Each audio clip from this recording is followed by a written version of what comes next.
নাইসিয়া সংসদ নষ্ট করিয়া বুবু পালাইছে। আর নাই আমার বুবু মমতাজ কোথায় পালাইছে, আমার বুবু মমতাজ কোথায় পালাইছে, উল্টা পাল্টা নাচ দেখাইয়া সংসদ নষ্ট কইরাছে আমার বুবু মমতাজ কোথায় পালাইছে। ওই যে কাদের কাকা চলে গেল। এই মমতাজ যখন বলল যে বুখারী শরীফ, তিরমিজি শরীফ, মিশকাত শরীফ কতবার পড়ছে ওর মনেই নেই, বেশি কি কর অভিনয়গুলো বলছে শতবার।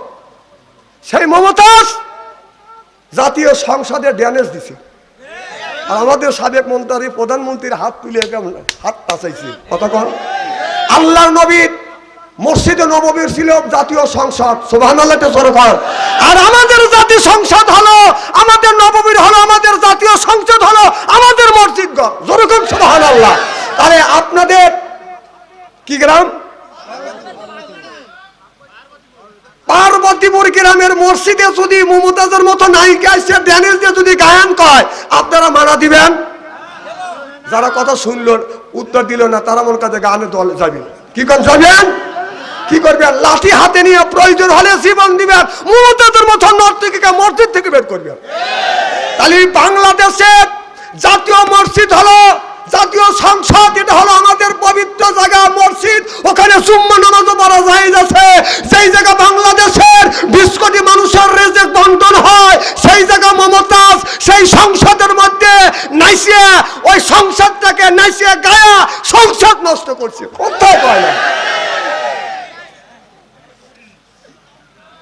নাইসিয়া সংসদ নষ্ট করিয়া বুবু পালাইছে। আর নাই আমার বুবু মমতাজ কোথায় পালাইছে, আমার বুবু মমতাজ কোথায় পালাইছে, উল্টা পাল্টা নাচ দেখাইয়া সংসদ নষ্ট কইরাছে আমার বুবু মমতাজ কোথায় পালাইছে। ওই যে কাদের কাকা চলে গেল। ওই যে কোথায় রইলেন কাদের কাকা কামরুল ইসলাম হাসান দাদা, কোথায় রইলেন কাদের কাকা কামরুল ইসলাম হাসান দাদা। ও যে ছাত্রদের রক্ত নিয়ে হুলি খেলেছে আমার বুবু মমতাজ কোথায় পালাইছে। কোথায় সাবেক প্রধানমন্ত্রী, তোমার কথা কি যে বলি, কোথায় সাবেক প্রধানমন্ত্রী, তোমার কথা কি যে বলি, দলের মানুষ ফেলে রেখে দিল্লি পালাইছে। ওই যে দলের মানুষকে ফেলে রেখে দিল্লি পালাইছে আমার বুবু মমতাজ কোথায় পালাইছে। সিল্লে কোন ঠিক কিনে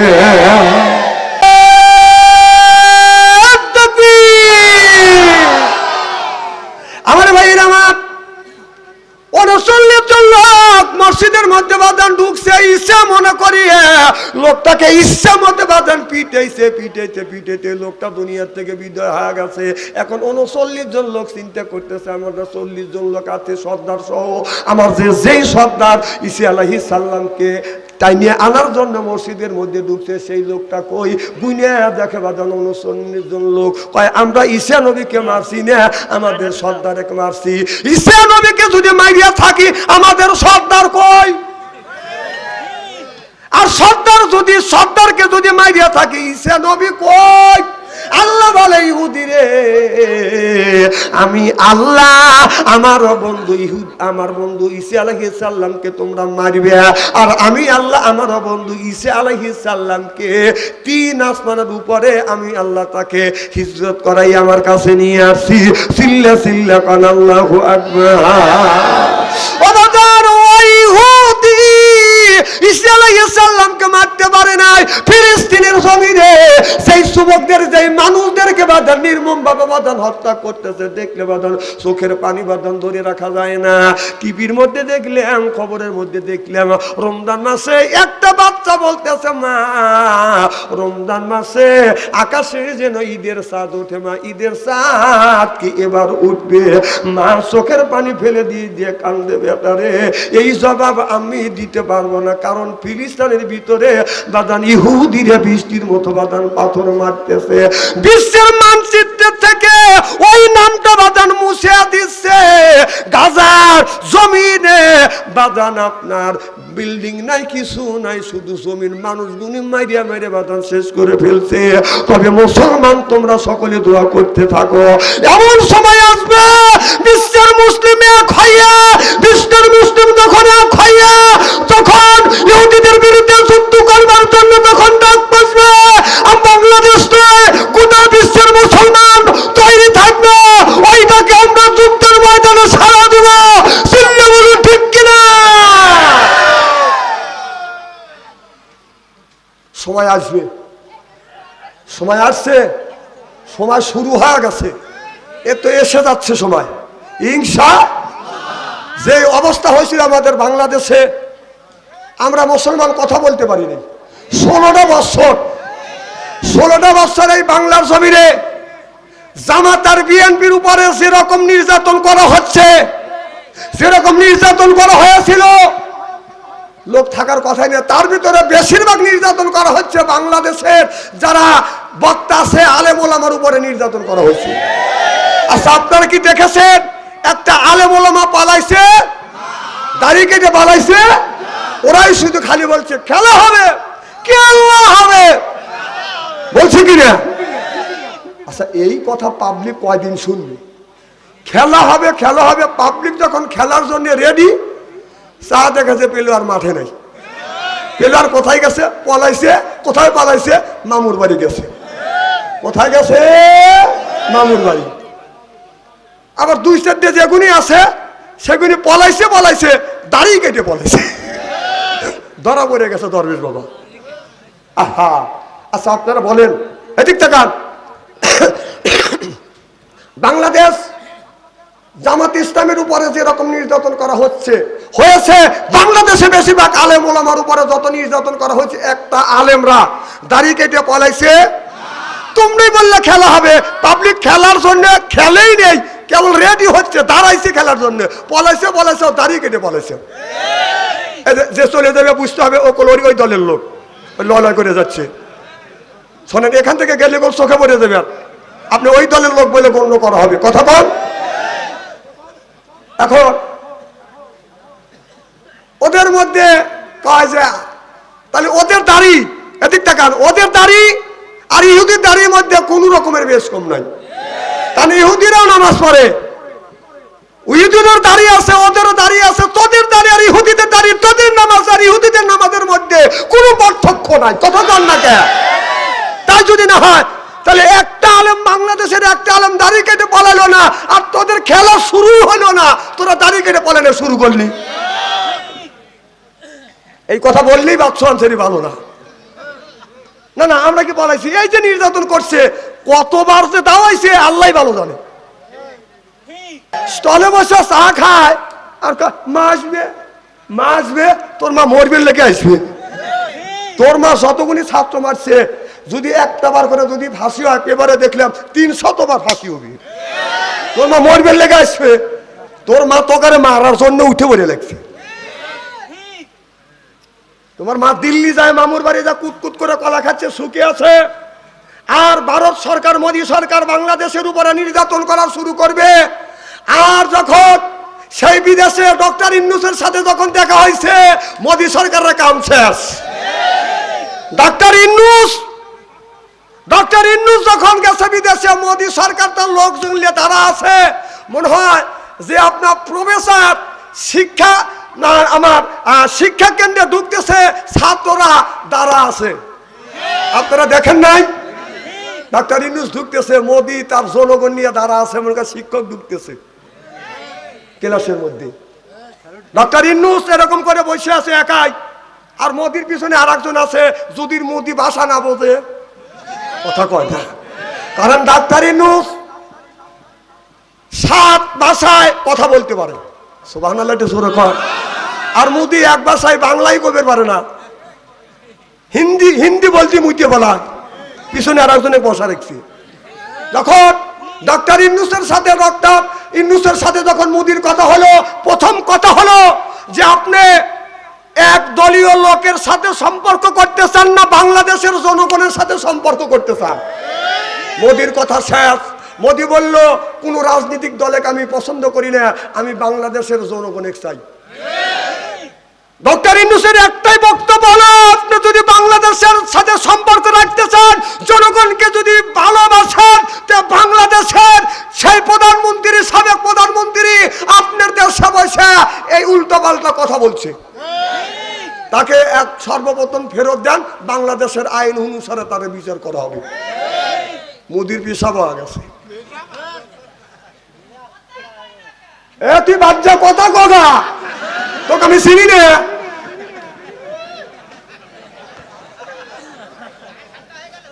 কি খারাপ লাগতেছে নাকি ভাই? এদিক টাকা না আসি ভাই, আসবো না। আরে পার্বতীপুর আর না আসলে কি হবে? তবে হক কথা বলার জন্য আসছে, বলেই যাব। তবে শোনেন, খুব খারাপ লাগতেছে। বাংলাদেশকে অচল করবার জন্য ভারত চেষ্টা করেছিলেন। ডাক্তার ইউনূস, প্রফেসর ইউনূস বলেছিলেন, আগে আল্লাহ তারপরে আমার চেষ্টা আছে। বাংলাদেশ নয়, গোটা বিশ্বে তার গ্রহণযোগ্যতা আছে। সিল্লেকন মারহাবা। প্রত্যেক বছর দেখছি রমজান মাসে 33 বার করে কারেন্ট গেছে, বিদ্যুৎ গেছে। এবছর কি গোটা বাংলাদেশে রমজান মাসে বিদ্যুৎ গেছে এরকম প্রমাণ দেখাতে পারবেন? এই মুসলমানের বাচ্চা কথা কন না কেন? কথা কয় না, তুই এসো কথা কয়। মানে কথা কি আমি অবাস্তব বলতেছি নাকি? বিদ্যুৎ এখনো যায় না, ইরিগেশনের সময় বিদ্যুৎ থাকে না, এখনো বিদ্যুৎ যায় নাই। মারহাবা একটু জোরে কর। আমাদের এলাকা ইরিরাবাদ হয়, একটা দিনও বিদ্যুৎ যাচ্ছে না। হঠাৎ 2-4 মিনিট, হঠাৎ। আগে খেত ফাইটে চৌচির হয়ে গেছে, এখনো দান থোর হয়ে দানের শীষ বের হয়ে গেছে, এখন খেতের মধ্যে দিলে 4 ইঞ্চি পা দেবে যায়। মারহাবা একটু জোরে কর। মানে ডাক্তার ইউনূস ভালো করতেছে না খারাপ করতেছে? খাদ্যদ্রব্যের দাম সব নিয়ন্ত্রণ করে ফেলেছে। ভারতের পেঁয়াজ ভারতে বসতেছে, ভারতের আলু ভারতে বসতেছে। ডাক্তার ইউনূস, প্রফেসর ইউনূস গোটা বিশ্ব থেকে পেঁয়াজ, চাল সবকিছু আমদানি করবে। এখন একটা জিনিসের দাম বৃদ্ধি আছে, সেটা হলো চাউল। সামনে দোয়া করতে থাকেন, আশা করতে থাকেন, ডাক্তার ইউনূস যদি থাকে, আল্লাহ যদি রহমত হয়, তাহলে বাংলাদেশের চাউলের দামও কমবে। জীবনের প্রথম ইতিহাস, পার্লামেন্টের 313 জন মেম্বার সহ, এরপরে ঊর্ধ্বতম কর্মকর্তা সহ, এরপরে পুলিশ বিডিআর সহ এক রাইতে সব গায়েব হয়ে গেছে। এই দেশ তো জাহান্নামে যাওয়ার কথা, এই দেশে তো কিচ্ছুই থাকার কথা না। ডক্টর ইউনূস এসে হাল ধরে দেশটা এখন নিয়ন্ত্রণে আনছে। আল্লাহর কাছে ডক্টর ইউনূস, সে যদি আগে সুদ খাওয়া থাকে সেটা তার ব্যাপার, তবে সে বলছে যে আমি সুদের কারবার করি নেই। তবে এইরকম একটা এনডিও সাজাইছিলাম, তবে সে মুরব্বী মানুষ, 86 বছর বয়স, সে ভালো কাজ করতেছে। যে ভালো কাজ করবে তার ভালো কথা বলতেই হবে, কতক্ষণ। তা আল্লাহর কাছে দোয়া করি, আপনার দোয়া করেন। ডাক্তার ইউনূস আর একটা যদি কাজ করে, মুখে যদি দাঁড়িয়ে রাখে, আমরা সব খুশি, কি কারণ খুশি কিনা? তবে আল্লাহর কাছে সব মানুষ মিলে দোয়া করি, ডাক্তার ইউনূস আরো 2-4-5 বছর বাংলাদেশে যদি থাকে, 16 বছর বাংলাদেশ যত পিছিয়ে গেছে, 5 বছরে 20 বছরের কাজ ডাক্তার ইউনূস করবে। ডাক্তার ইউনূসকে আল্লাহর কাছে দোয়া করি, আপনারা দোয়া করেন, ইয়া আল্লাহ। কথা কয় না, বলেন ইয়া আল্লাহ, ডাক্তার ইউনূসকে হায়াত দাও, সঠিকভাবে বাংলাদেশ যেন পরিচালনা করো, সরকার আমিন। এবারকার বাংলাদেশ, সামনে বাংলাদেশ হবে, এটা হলো কোরআনের বাংলাদেশ। এই বাংলার জমিনে 2 দিন আগে আর 2 দিন পরে এই বাংলাদেশে কলমার পতাকা বুদবুদ করে জ্বলবে। সিল্লেকন মারহাবা। এই বাংলাদেশে কলমার পতাকা উড়ুক, নাকি আপনারা চান? কারা কারা চান 2 হাত টান করে দেখান। হাত নামান। হাতে বরাস করবার একটু কিছু বলে ফাতেমার ওয়াজ করবো, তাহলে আগে বললি তো ফাতেমার ওয়াজ করতে হবে। আপনারই কোন তাফসির করেন, এই ওয়াজ করেন, আপনারই কোন ফাতেমার ওয়াজ করেন, ঠিক আছে।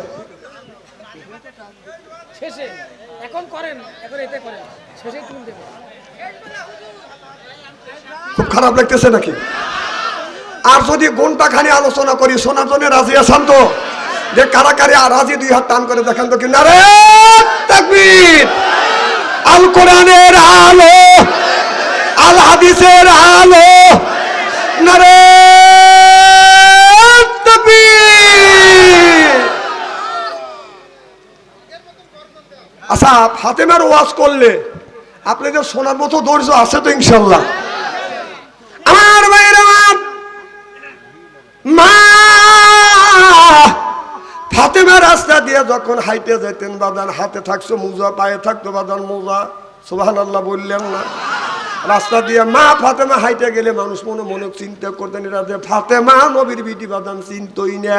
আর আমাদের ফাতেমা যদি রাস্তা দিয়ে বাদান হাইটে যায়, এরপরে পায়ে পরে হাই হিল করতেছে, কিলকিল ঠোঁটে লাগায় লটকে পিস, যুবকের দেয় সিজ, এরপরে চোখে পরে মেসকারা, যুবকদের কাম ছাড়া, পেট খালি পিঠ খালি, বোরখা ছাড়া চলে, পেট খালি পিঠ খালি। আমি হিসেব করে দেখলাম ওই মেয়েটা অরিজিনাল শয়তানের শালী। যুবকের হাতে তালি চেনে না, অলি গলি কোথাও কর। আজকে স্ত্রী করে থুয়ে যাবো আজকে।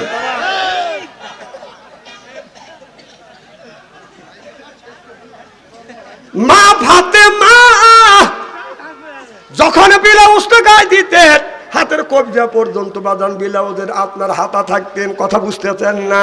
আপনার জুলটা থাকতেন কোমরের নিচ পর্যন্ত। হযরত আলী যখন বাদান জুব্বা গায়ে দিতেন, টাকনার মাঝামাঝি পর্যন্ত জুব্বার বাদান জুল থাকতেন না। আর আমাদের দেখেন, আমাদের দেশে দেখেন ওই ফাতেমার স্বামী, ওই ফাতেমা এই পর্যন্ত বাদান হাতা থাকতেন, আর ব্লাউজের চুলটা থাকতেন কোমরের নিচ পর্যন্ত। আর ওই ফাতেমার স্বামীর জুব্বা ছিল বাদান আপনার ওই টাকনার মাঝামাঝি, জোরকান মারহাবা। আর আমাদের দেশের ফাতেমার স্বামীর অবস্থা দেখেন। আমাদের বাইরে যখন সাত বানাতে যায়, যখন বাইরের সাতের হাতা বাদান বড় না ছোট? হ্যাঁ, ছোট হাতা, পুরুষ ছোট হাতা গায়ে দেয় না ফুল হাতা গায়ে দেয়? কথা কয় না। এটা কি হাতা? এখন না ফুল হাতা করতেছে, কি বোঝে এরা? ভাই যখন সাত বানায়, ভাইয়ের সাতের হাতা না ফুল হাতা? ভাইয়ের সাত বানালে হাতা হয় ফুল, বাবির যখন ব্লাউজ বানায় হাতা ফুল না হাফ। তাহলে দেখেন কি উল্টো। ভাই পুরুষ মানুষ তার হাতা বানালেন বাদান লম্বা, আর বাবি মহিলা মানুষ তার হাতা হলো বাদান হাত। ভাই যখন শার্ট বানায়, শার্টের চুল বাদান কোমরের নিচ পর্যন্ত বাদান চলে যায়। আর বাবির যখন ব্লাউজ বানায়, বাবির ব্লাউজের চুল হলো হাফ বাদান পেটের উপরে। ভাই এই চুল দিয়া, এত বড় চুল দিয়া কি করলো? ভাই পেট ডাকতেছে, পেট ডাকতেছে, পেটের মধ্যে, ভাইয়ের পেটের মধ্যে কি আছে? ভাইয়ের পেটের মধ্যে আছে বাদান নারী আর বুড়ি, পোষাবার পায়খানা। এইটাই যদি বাদান সাতটা ভুল করিয়া যদি ডাকতে পারে, বাবির পেটের মধ্যে হবে হাফেজ হবে, কারি হবে, মৌলানা হবে, সেইটা বাদান রাখে বাদান আগলা, যুবকের হয়ে যায় বাদান পাগলা। এরপরে পিছনে বাদান রাখে বাদান হলো খালি। আমি হিসাব করে দেখলাম ওই মেয়েটা অরিজিনাল শয়তানের শালী। এখান থেকে এই পর্যন্ত বাদান রাখে বাদান আগলা, যুবকেরা বাদান হয়ে যায় পাগলা। এই পর্যন্ত রাখে বাদান আপনার ফাঁকা। আস্তে আস্তে তাকা, চশমা ঝুলাই চুলে, কথা বলে বলে, চোখে চোখ রেখে যাও। এটা যে কুত্তর ছাও, এখন তো ঠিক করবে। আমার কথা কি বুঝতেছেন? তাহলে ওই ফাতেমা ব্লাউজের চুল ছিল কোমরের নিচে, আর আমাদের ফাতেমা কোনি আছে ব্লাউজের চুল বাদান এমন খাটো করছে বাদান পেটটা বের হয়ে গেছে। কারণ মারে আমি তোমাদের অনুরোধ করে বলবো, মা তোমাদের আমাদের পেটের মধ্যে, পুরুষের পেটের মধ্যে লারি আর বুড়ি আছে, পোষাবার পায়খানা আছে। আর তোমাদের পেটের মধ্যে আল্লাহর ওলি হবে, তোমাদের পেটের মধ্যে শাহমকদম হবে, তোমাদের পেটের মধ্যে শাহপরান হবে, তোমাদের পেটের মধ্যে আল্লামা দিলওয়ার হোসেন সাইদি জন্ম নিবে, তোমাদের পেটের মধ্যে আমির হামজা জন্ম নিবে, তোমাদের পেটের মধ্যে মামুনুল হক জন্ম নিবে। সিল্লা কোন ঠিক কিনে?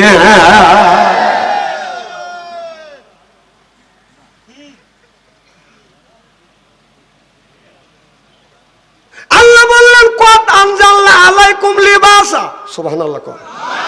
আল্লাহ বলে রাস্তা দিয়ে যখন যাব লিবাস পরবে।